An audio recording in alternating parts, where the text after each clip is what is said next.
Today's question comes from Zurich. Gary Tomas asks a critical question.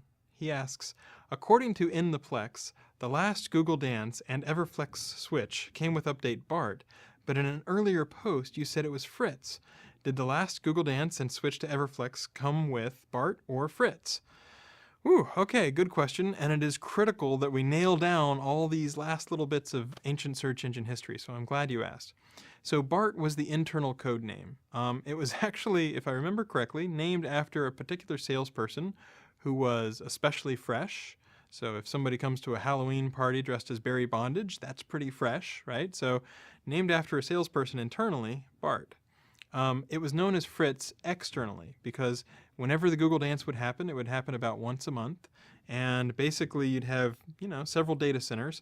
And each night we would take one data center out of the rotation and we would put new data on it.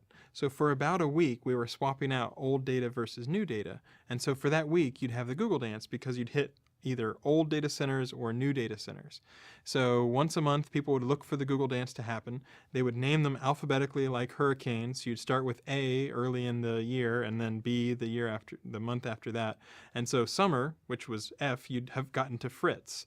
So they called it Update Fritz, and I remember Fritz lasted all the way through the summer of, I believe, 2003 because it was really Everflux. That is, it was changing to an incremental update system. So rather than a batch system that would update once per month, it was, okay, we'll update a certain percentage of our index every night, and so, the index was always changing. So internally, that system to have very fresh results was called BART.